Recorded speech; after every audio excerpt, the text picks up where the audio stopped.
Hello, and welcome to my video on determining your best age to start collecting Social Security retirement benefits. I'll call this the claiming age. There are a lot of other videos regarding this best age. Why another? Here, I'll run some numbers for a variety of scenarios. Maybe one matches well for you. A good place to start is at the Social Security Administration's website, ssa.gov. There, you can create your own My Social Security account. Once you have your own personalized page, you'll see information specific to you, including your eligibility and earnings. Scroll down to the Plan for Retirement section and you'll find your full retirement age, which is 67 for those born in 1960 or later, slightly less for those born before. And you'll also find the monthly benefit you'll be eligible for once you reach full retirement age. The SSA often calls this the PIA, Primary Insurance Amount. Below that is a graphic tool that shows how your monthly benefit increases with each month you defer starting benefits up to the maximum possible benefits at age 70, or decreases with each month earlier to the earliest claiming age of 62. Okay, now that you have some data from the SSA, let's run some scenarios. Scenario 1 is as simple as possible. What would your lifetime total benefits be if you saved each monthly benefit payment forever?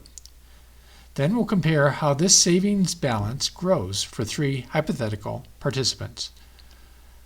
The first participant claims early, starts collecting benefits as early as possible at age 62. The second participant claims at full retirement age, at or near age 67, and the third participant claims late, defers collecting any benefits until age 70. Here are the results. Blue is for the claim early hypothetical participant. Pink, or maybe it's red, is for the full retirement age participant, and orange for the late claiming participant. Clearly, the blue early claiming participant is ahead for a while, until about age 79. But the other participants catch up and pass, such that the claim late moves ahead forever, starting at about age 83. There's a lot going on here. Let's take a closer look. Under the header is information on the specifics of this scenario. In this case, the birth year and month, the interest rate of 0%, and the PIA as determined by the Social Security Administration. And we see the legend for the color coding of the various claiming ages. At the left is the total savings balance in dollars, starting at $0 and rising to over $300,000 and higher for the various participants. Time runs along the bottom. This shows the specific month and year, and also the claimant's age in a year:month format. So this graph runs from age 62 to age 100. I've repeated this scenario several times, varying the interest rate paid on your savings from 0% to 5%. This interest rate is the only difference in the input conditions for these scenarios. The output is looping through the graphics for each. Time, the horizontal axis, stays the same. Note that the total saved dollars, vertical axis, expands, nearly tripling as interest rate rises from 0% to 5%. You also see the colored lines get more and more bent with the higher interest rates. This acceleration in your savings is due to the exponential magic of compound interest. Also notice that the age at which the pink and orange lines catch up to and cross the blue line is moving to the right, an older age, in response to the higher interest rates. Here's a table summarizing these scenarios. The last three columns show when each claiming age is best for each scenario. In scenario 1A, for example, claiming at age 62 works out best for someone who lives to be 78 years, 7 months or less, while claiming at age 70 works out best for someone who lives to be 82 years, 6 months or more. Moving on to the second scenario. We'll assume you have other means, perhaps a pension or 401k, to cover your needs, and that you will use Social Security monthly benefit payments to pay down an existing loan. Specifically, we'll apply to the loan the monthly dollar amount the enrollee would receive at age 62. In this scenario, interest charged by the loan would increase the loan balance until the later claiming participants start collecting Social Security. So here, we'll pay down a $50,000 mortgage at 4%. The mortgage balance for the later claimers increases from the original $50,000 to about $61,000 before full retirement age is reached. For the late claimer, the balance has increased to almost $68,000 before the benefit payments start at age 70. But the larger payments help to quickly pay off the loan and catches up by age 85 or so. Scenario 2B gets scary. This starts with a $20,000 credit card balance at an 18% interest rate. That large interest rate expands the balance to about $50,000 by full retirement age and onwards to over $83,000 by age 70. By then, the interest due on the credit card is larger than the Social Security benefit payments, so that credit card balance gets larger each month forever. Here's the updated table. I've added a couple of columns for the paydown balance and the borrow interest rate. Again, we'll come back to this at the end. Scenario 3 is my favorite. If you're feeling healthy at age 62, maybe you want to spend some money and do some things you've been putting off. Travel? Buying that retirement home? Spoiling the grandkids? Whatever.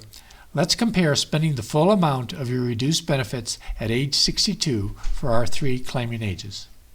For the blue line, claiming at 62, each monthly benefit is immediately spent, so the balance stays at $0 forever. The later claimers are spending the same amount monthly, but borrowing to do so until their benefits start at full retirement age or age 70, respectively.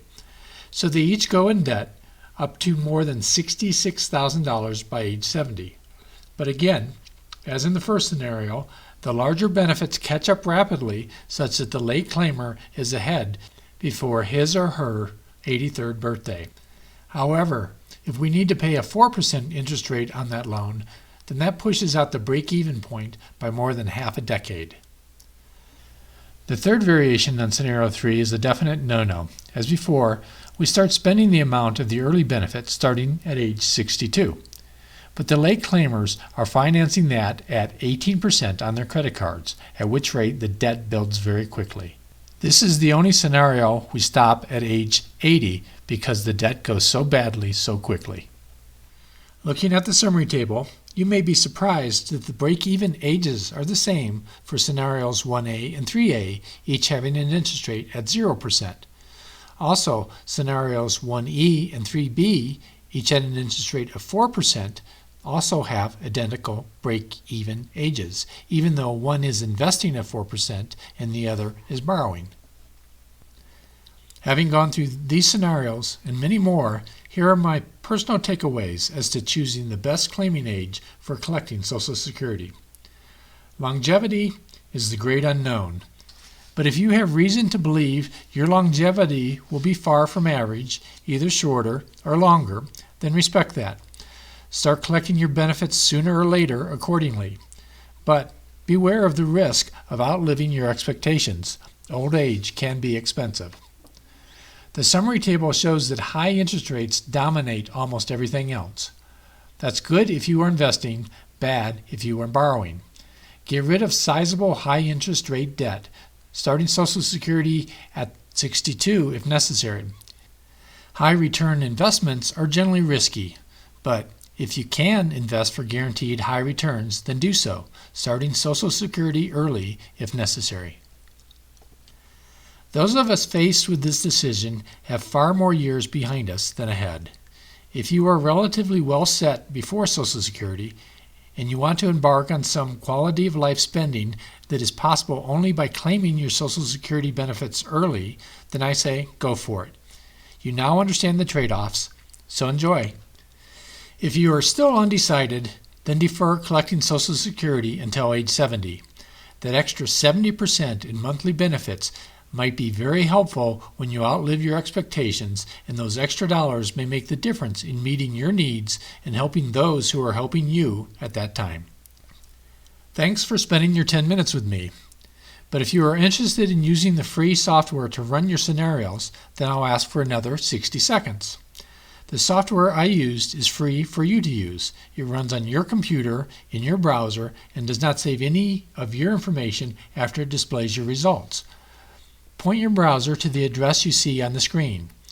It is likely to look a bit different now since I'll continue working on the software after I'm done with this video. Select Bank Balance Per Month Table as the report type and enter your birth year and month. All the other information is optional. The names of some fields match with some column names in the summary table shown earlier. Click the Create Report button when ready. This will generate a report of hundreds of rows, one row for each month in your retirement. And at the bottom is the corresponding graph.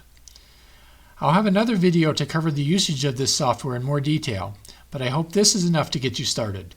Enjoy, and thanks for watching.